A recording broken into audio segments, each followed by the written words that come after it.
Hey guys, I had a lot of you ask me for clarification. I posted a video a while back about should you charge a patient if they come in and they're clear and you don't adjust them. Let me start out by saying I don't charge them if they come in and they're clear and I don't adjust them. Like I said in that other video, I've heard the argument both ways. So if somebody else chooses to charge, that's their business. I don't charge. And let me hopefully, if I tell you this story, that'll explain why.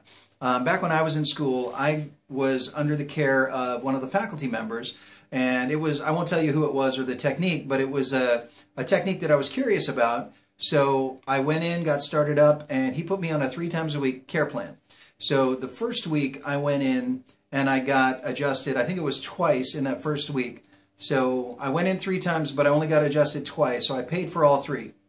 That was the first week. The following week, I came in all 3 times a week again, paid for all 3, only got adjusted once. The following week, came in 3 times, paid for all 3, didn't get adjusted at all. The following week, came in 3 times, got adjusted once, paid for all 3. So in those 12 visits, I paid for all 12 visits out of pocket, but only got adjusted 4 times. So I understand the argument saying, yes, I'm paying for that doctor's time. That doctor was seeing me instead of somebody else, so they need to be compensated. He was giving me a student discount too, so it wasn't like the money was outrageous or anything. My issue was I started to question the doctor's abilities. Not the adjusting abilities, not the analysis. What I started questioning was, why doesn't this doctor decrease the care plan?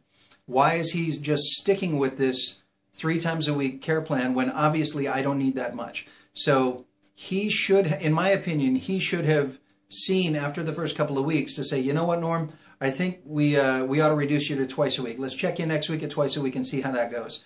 That would have made sense to me, as opposed to just saying, well, no, I told you 3 times a week back in the beginning, so we're going to stick to that and you're just going to pay for all of those, whether we adjust you or not.